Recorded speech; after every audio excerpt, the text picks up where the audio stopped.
Bonjour très chers frères et sœurs de l'église de l'île Jésus. Après avoir passé 2 semaines de vacances et interrompu l'enregistrement de nos capsules, c'est avec joie que je reprends aujourd'hui, le lundi 5 octobre. Il s'agit donc, dans le cadre de notre étude sur l'assurance du salut, de la capsule numéro 10. J'aimerais nous remettre en situation aujourd'hui, avant de débuter demain, par les expressions utilisées dans le Nouveau Testament qui décrivent le salut. Jusqu'à présent, nous avons regardé 5 versets qui décrivent d'une manière très claire l'assurance du salut sans aucune condition.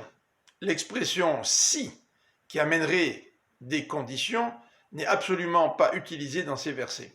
Jean 10, versets 27 à 30, Jésus nous dit que personne ne ravira ses brebis de sa main. Dans Romains 8, versets 28 à 30, il est question de l'amour de Dieu. Rien ne pourra nous séparer de l'amour de Dieu, du Père.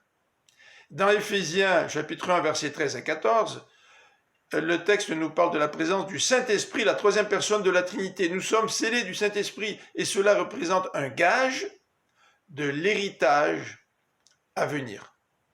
Dans 1 Pierre, au chapitre 1, verset 5, il nous est dit que nous sommes gardés par la foi pour le salut. Et finalement, dans 1 Jean 5, verset 13, l'auteur nous indique la raison pour laquelle il a écrit son épître, afin que vous sachiez que vous avez la vie éternelle. Donc, aucune condition dans ces quelques versets. En fait, dans le Nouveau Testament, nous retrouvons 2 types de textes. D'une part, des textes qui nous parlent très clairement de l'assurance du salut. Donc, je le répète, sans aucune condition, il n'y a donc qu'une seule interprétation possible. Le salut nous est acquis et nous pouvons être sûrs de ce don de la vie éternelle. D'autre part, il existe une série de textes qui semblent mentionner la perte du salut. Et ces textes-là peuvent être interprétés de 2 façons différentes. La première, c'est de croire qu'ils désignent ou qu'ils décrivent la possibilité de perdre le salut. La deuxième, c'est de donner à ces textes une autre interprétation.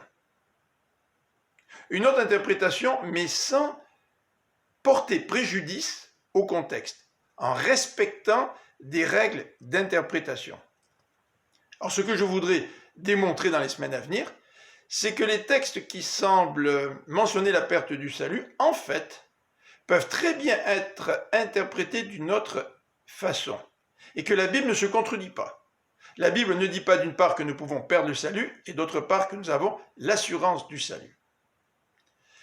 Nous pouvons prendre comme exemple le texte de Jean 15, verset 6, où il est question des sarments qui sont retranchés et qui sont jetés au feu. S'agit-il de la perte du salut?